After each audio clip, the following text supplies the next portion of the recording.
Buongiorno e benvenuti a questa edizione del nostro telegiornale. Vediamo subito i titoli. Aperta un'inchiesta per incendio e disastro colposo per il rogo alle ciminiere di Catania. Il comandante dei Vigili del Fuoco dice le fiamme sono state innescate dall'esterno, distrutti 2 piani, salvo il museo. Inchiesta sanità e appalti, riprendono oggi gli interrogatori dei 18 indagati. Salta il vertice all'Ars, maggioranza a pezzi. In regalo un diserbante a Schifani per disinfettare la regione. Salvata dalle acque, una donna trascinata dalla piena di un torrente a Comiso è stata soccorsa dai carabinieri. Il suo racconto. Manca oltre un mese al Natale, ma i prezzi dei voli sono già schizzati alle stelle. Ritorna il bonus della regione, ma solo per i residenti nell'isola. Migranti e cittadini danno vita a New Life, un'associazione di volontariato per aiutare chi non ha più voce, persone senza dimora, migranti in difficoltà e famiglie. Calcio, il Catania si gode il primato in classifica e si concentra sulla partita di sabato a Casarano. Per Toscano non ha messo alcun calo di concentrazione.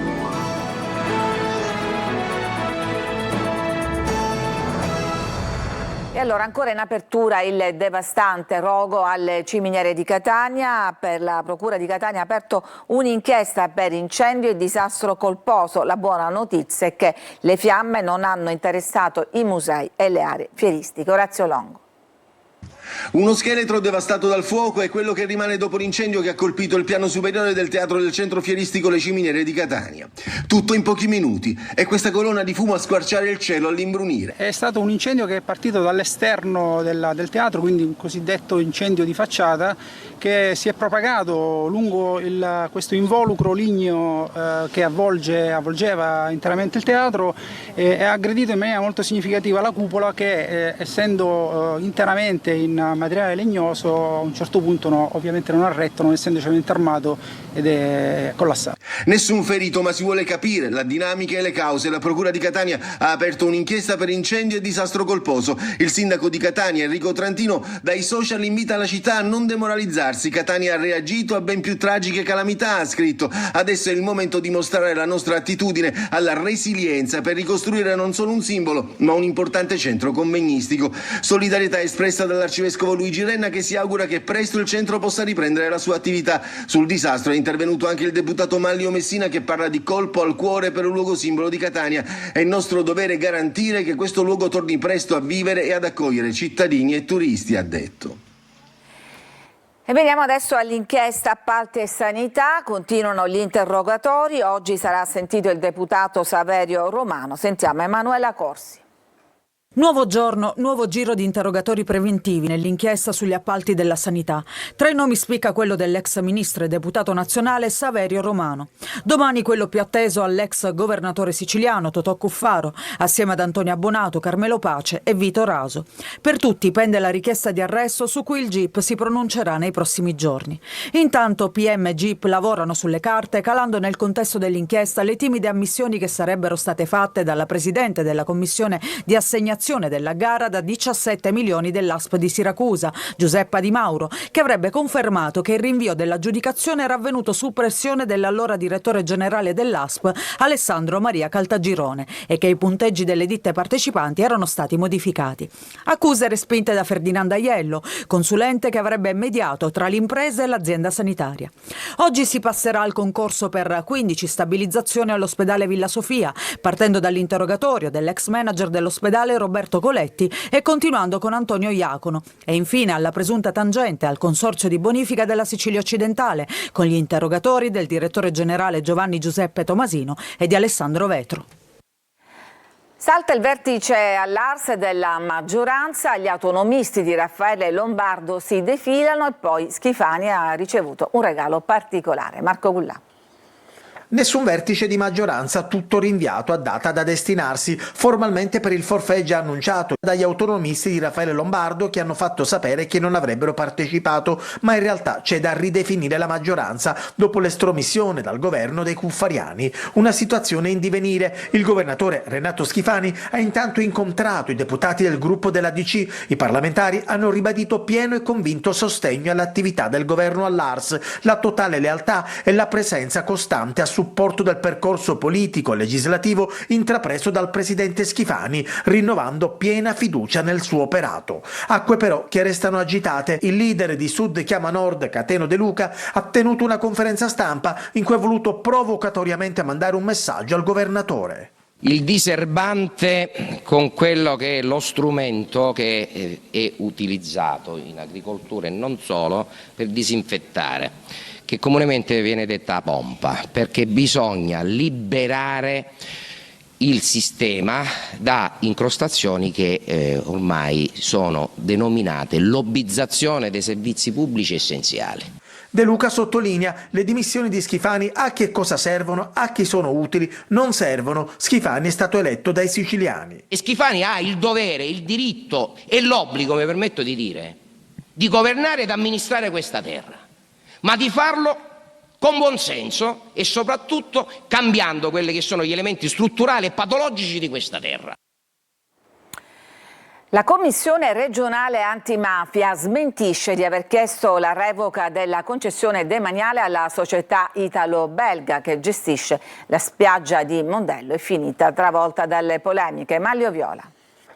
Non c'è nessuna relazione conclusiva della Commissione regionale antimafia che consiglia ad alcuno di revocare la concessione alla italo-belga, la società che gestisce la spiaggia di Mondello.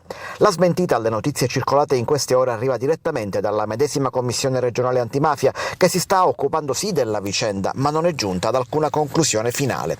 Sarà cura della Commissione, che sta continuando il suo lavoro di approfondimento, dare notizia dell'esito, si legge a conclusione della nota ufficiale di smentita.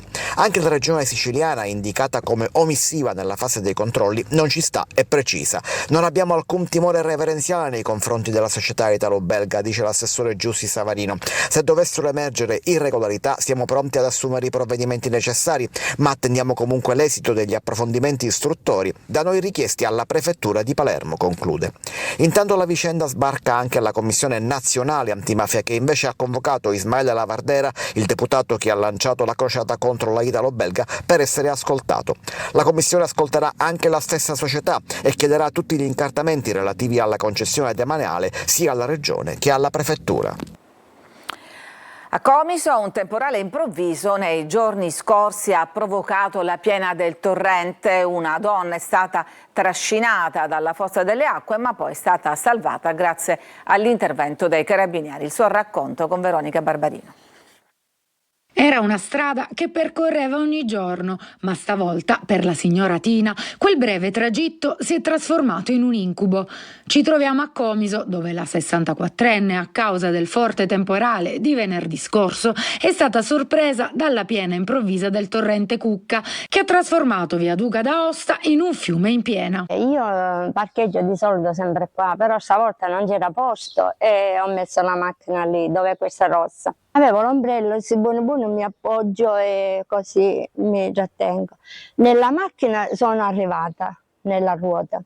Mi sono tenuta, però la forza dell'acqua era troppo e così sono scivolata da tutto qua, che qua era un fiume. La donna, trascinata via per diversi metri, è riuscita poi ad aggrapparsi ad una transenna. Però le mani non ce l'hanno fatte, sono uscita a velocità. Io risco qua, sono morta. Proprio in quel momento una pattuglia dei carabinieri in transito ha notato la scena. I militari hanno fermato l'auto e senza esitare, con l'acqua alle ginocchia, sono riusciti a raggiungere Tina, portandola in salvo. Mi hanno alzata, mi hanno dato un poco d'acqua qua nel bar, sono state tutte gentilissime. Nella disgrazia ho avuto questi due angeli che mi hanno salvato. Scossa e con alcune contusioni, ha rifiutato il trasporto in ospedale, preferendo tornare a casa. Una storia di paura e prontezza che la città non dimenticherà facilmente. Manca un mese e mezzo al Natale, ma i prezzi dei voli sono già schizzati alle stelle. Sentiamo Desiree Ferlito. Inseriamo l'aeroporto di partenza, Milano, per Palermo, partenza lunedì 22 dicembre, ritorno il 27. 444 euro da Milano Linate a Catania e viceversa. Si avvicina il Natale e il caro voli si ripresenta puntuale come gli addobbi natalizi. Stessi giorni della settimana, date ipotetiche di febbraio. Ecco che i prezzi scendono più del 50%. Dalle low cost a ITA è un rincorrersi di aumenti. Aggiungendo il bagaglio il prezzo lievita di altre 100 euro. Meno caro viaggiare dalla capitale per merito della maggiore disponibilità dei voli di diverse compagnie aeree. Con Ryanair si spendono da 150 a 250 euro a persona andata e ritorno, una cifra simile a quella di Aero Italia che con ITA Airways applica automaticamente lo sconto del 25% della regione siciliana, ma solo per chi, anche se fuori sede, è ancora residente in Sicilia. L'elenco dei voli dai costi proibitivi è già lunghissimo, da 700 euro per arrivare a Palermo da Londra, per poi ripartire la prima settimana di gennaio con ITA, a circa 400 euro da Bologna verso Palermo e Catania con Ryanair. Un problema che non risolve certo il treno Sicilia Express, poco più di 500 i posti disponibili, finanziato dalla regione che quest'anno, puntualizza l'assessore ai trasporti Aricò, costerà quanto lo scorso anno. Migranti e cittadini danno vita a New Life, un'associazione di volontariato per aiutare chi non ha più voce. Servizio. Hanno attraversato il mare, le notti dei deserti, gli sguardi sospettosi, la solitudine nei centri di accoglienza. Oggi quei ragazzi hanno deciso di restare e di fare qualcosa di più grande. Baba, Momo, Ismael e molti altri giovani provenienti dall'Africa, insieme a professionisti e studenti catanesi, hanno dato vita a New Life, una nuova associazione di volontariato che nasce per chi non ha più voce, persone senza dimora, migranti in difficoltà, famiglie che vivono condizioni di fragilità. New Life sarà presentata ufficialmente venerdì 14 nella sede di Vietnea e apre le porte a chiunque voglia partecipare. Tutta questa iniziativa è anche dovuto per un'esperienza vissuta, per il quale si permette comunque di restituire ciò che comunque abbiamo ricevuto, perché noi abbiamo ricevuto anche una buona integrazione. Avendo ricevuto questa cosa vogliamo restituirla. L'associazione offrirà uno sportello di ascolto, una unità di strada con distribuzione di cibo e coperte, accompagnamento ai servizi sanitari, sostegno burocratico e inserimenti in comunità. Non solo, promuoverà tornei di calcio, pranzi sociali, eventi culturali per creare legami veri, superare paure e costruire fiducia. Ho vissuto un po' di queste cose, quindi so cosa si prova a vivere fuori. New Life vuole anche sostenere chi perde una persona cara lontano da casa, aiutando le famiglie a rimpatriare le salme con rispetto, e lavorerà in rete con enti, scuole e istituzioni. Sappiamo come è dura dormire fuori, passare in un posto dove non hai nessuno, non hai aiuto e perdi la speranza e non sai come vivere. Quindi noi vogliamo dare aiuto alle persone che hanno perso la speranza, che hanno perso il mondo, hanno perso la ragione di vivere. Ogni gesto è un passo verso una nuova vita, dicono, non solo per chi riceve, ma anche per chi sceglie di esserci. Si è conclusa la missione Cuori Ribelli del Centro di Cardiochirurgia Pediatrica di Taormina, che ha visto l'equipe in Camerun. Sentiamo Francesco Triolo. Si è conclusa la quarta e ultima missione in Camerun del team del Centro di Cardiochirurgia Pediatrica del Mediterraneo di Taormina, diretta a Sasha Gati, impegnata nel progetto Cuori Ribelli. In 8 giorni di attività al General Hospital di Yaoundé sono stati operati 38 bambini affetti da gravi cardiopatie congenite, portando a 106 il numero complessivo di interventi eseguiti nel 2025. Noi abbiamo cercato di dare in questo anno il massimo che riuscivamo per loro, per mettere nelle condizioni migliori per affrontare, per continuare questa attività che è molto difficile, molto complessa e che ha bisogno continuamente di essere supportata.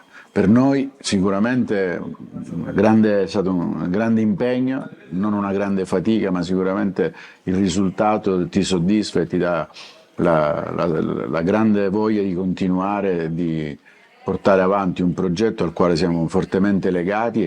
Il progetto finanziato dalla Onlus Una Voce per Padre Pio con il supporto dell'ASP di Messina ha consentito all'equipe del CCPM di Taormina di lavorare fianco a fianco con i colleghi camerunensi. Il giorno in cui è stato eseguito l'intervento numero 100, l'equipe ha ricevuto anche la visita della nuova ambasciatrice d'Italia in Camerun, Natalia Sanginiti, che ha potuto constatare di persona il clima di collaborazione e umanità all'interno del reparto. Durante la missione sono state trattate diverse patologie cardiache congenite, dalle più comuni fino ai casi più complessi, bambini che in precedenza non avevano possibilità di cura. La missione di Yaoundé si conclude, ma il team del centro di cardiochirurgia pediatrica continuerà a portare speranza. A dicembre sarà per la prima volta in Benin, dove il diritto alla salute è ancora un privilegio. Ci fermiamo, c'è una pausa per la pubblicità e poi torniamo con altre notizie per vedere fra l'altro come il dialetto sta conquistando la musica anche tra i giovani. A tra poco.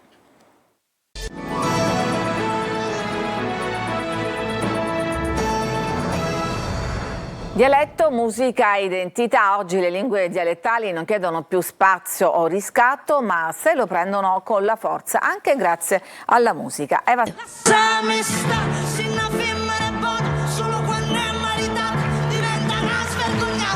Il poeta siciliano Ignazio Buttitta temeva la morte del dialetto. Gli artisti invece lo hanno mantenuto vivo per ampliare le potenzialità espressive dell'italiano standard. Lo scriveva già il linguista Roberto Sottile analizzando oltre 250 testi musicali, da Franco Battiato a Carmen Consoli, che, fatalità, oggi ritorna dopo tanti anni con un nuovo album interamente in siciliano.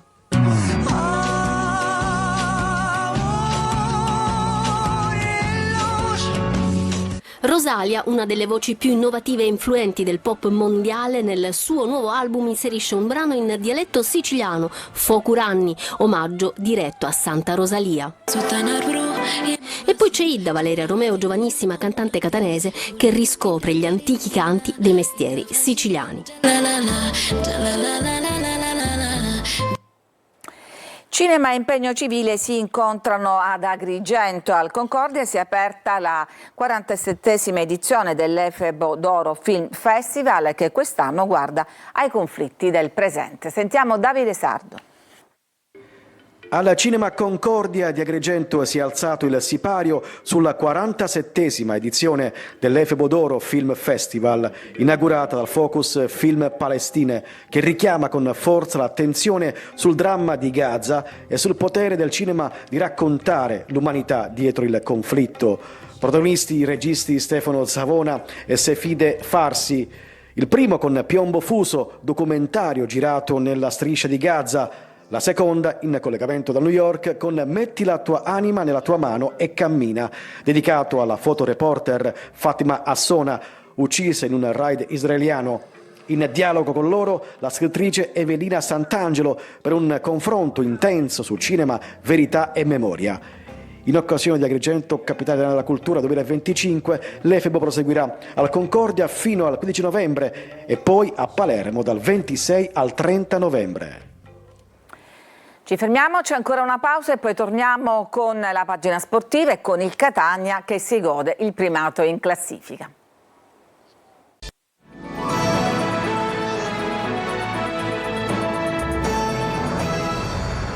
Dunque siamo al calcio, il Catania si concentra sulla sfida di sabato contro il Casarano, pugliesi reduci da 4 sconfitte consecutive, ma Toscano non si fida. Tonino De Mana. Guarda tutti dall'alto verso il basso ed ora non può più nascondersi. Per la promozione diretta in Serie B il Catania c'è. A fronte di scongiuri più o meno legittimi, la squadra di Mimmo Toscano punta al bersaglio grosso, spinta da un pubblico che dopo le delusioni degli ultimi anni è autorizzato a sognare. Dopo 13 giornate comanda il Catania, che adesso è chiamato a confermarsi a partire dalla sfida di sabato, calcio d'inizio alle 14:30 sul campo del Casarano. Trasferta delicata sì, ma non impossibile, al cospetto di un avversario che sembra aver tirato il freno a mano con 4 sconfitte nelle ultime 4 partite che hanno smorzato l'entusiasmo iniziale. Ad aggravare la situazione i numeri della difesa, con 13 reti al passivo negli ultimi 4 incontri. Catania che deve quindi approfittare dello stato di appannamento dei pugliesi e per farlo ha un solo risultato: vincere. La partita casalinga contro l'Altamura ha confermato i progressi di una squadra che sembra aver blindato la difesa, soprattutto al Massimino, dove ancora non ha subito reti. Una crescita di gruppo che coinvolge tutti i reparti perché se la difesa non prende gol il merito è anche del prezioso lavoro dei centrocampisti. Seduta mattutina per i rossoazzurri, assenti lungodeggenti Aloi, Martic e Chilafi, quest'ultimo operato a Roma dal professore Mariani per la ricostruzione del legamento crociato anteriore del ginocchio destro, ancora out per squalifica Gherardi. È tutto per questa edizione, grazie per averci seguito, vi auguro una buona giornata.